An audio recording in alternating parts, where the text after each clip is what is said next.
Start with these markets. Stuart's talking about the bounce back that we're seeing today.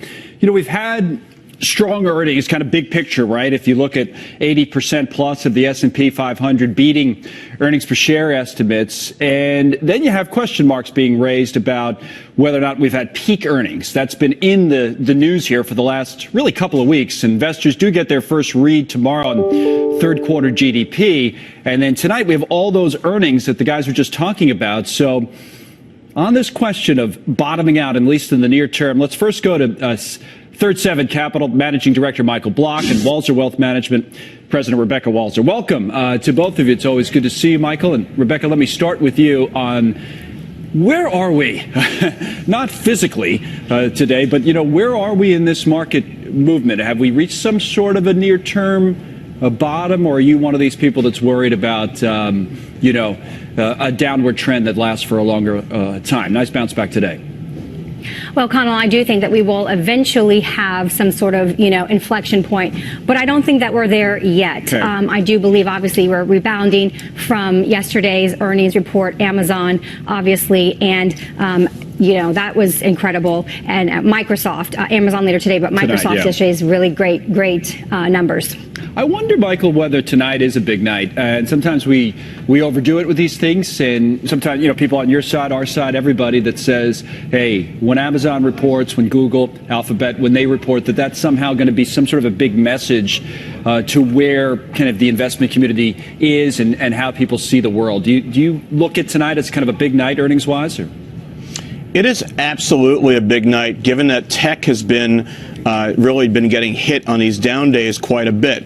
Earlier in the week, we had Texan, which really did not have good earnings, had bad guidance. Yep. They talked about softness going forward. Let's not forget, a lot of Texans' end markets are in the industrial space, disproportionately so within that semiconductor space. Now we have Amazon coming up. Amazon is notorious for having very wide bands to their guidance. And then we have Alphabet, which had great numbers last quarter, if we can remember back that far. Thing is this, tech is being used as an ATM here.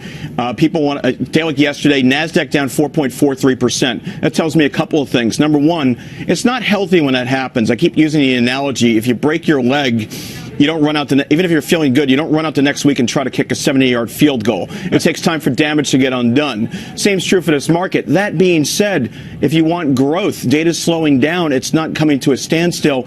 You have to go to these growth sectors, tech, healthcare. You have to look at names like Microsoft last night, Amazon, Alphabet. This is a big, important night. And in terms of sector leadership, I'm looking for the growth sectors to take the reins again, even though it's going to be choppy. Let's talk about that, Rebecca, a little bit. And those stocks, as Michael was speaking, we had a bunch of them up on the screen, and even the ones that we're showing now. But in particular, the Amazons and the Alphabets of the world, they're up today ahead of their numbers. Does that make sense to you? Would you look at it, given how you see the macro environment, and say, you know what, I'm going to buy Facebook, I'm going to buy Apple, I'm going to buy Amazon, and especially like an Amazon before it reports. Does that make sense to you? Well, I mean, I think that, we're Facebook in its own category. I think, obviously, Amazon we had some insight into Amazon, too, right, with Microsoft telling us how much of Azure has basically got market share, which is, even though it's slowed verers quarter over quarter from last year. That's the cloud it actually business, is by the way, right? Exactly. The The cloud business. It's actually got a lot more market share versus, Amazon's AWS from last year. So we do see that. So I think that Amazon is going to beat. I think that, we're going to be fine with Alphabet, but I do like Alphabet and Google specifically to take a page from Larry Ellison in his interview with Maria and actually maybe help the United States and not necessarily China. That would be great. Of Ellison in a minute. So do you think, by the way, as a follow-up then on some of that, Rebecca, that stuff matters to companies in terms of whether people buy and sell their stocks and how they're viewed, essentially?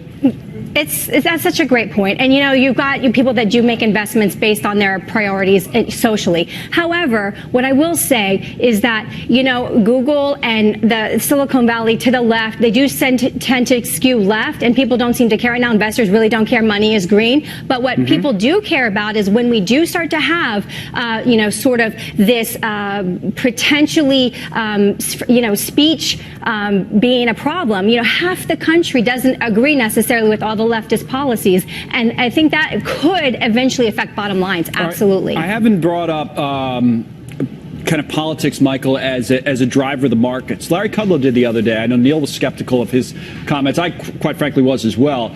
But how do you see the midterm elections kind of influencing things, if at all, or are you much more focused on what we've been talking about already in terms of what drives the market?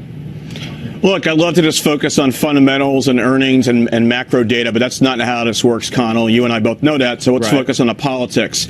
I don't think, for the record, I don't think it's healthy that President Trump is blaming the Fed for everything. Right. And in terms of Larry Kudlow's comments yesterday, I think the market has settled into this baseline scenario where the Republicans keep the House, the the Republicans keep the Senate, and the Democrats retake the House, and then we move on. I think we've been there for. But my point is, we've been there for a while. You know, we've been there for a while. So getting this out of the way and confirming that, even if the Democrats take the House, I don't think everyone's going to freak out and sell stocks. I think that's the baseline. I think there'll be a relief. This overhang, this event will be out of the way. Right. It's no longer an unknown. It becomes a known, and off we go.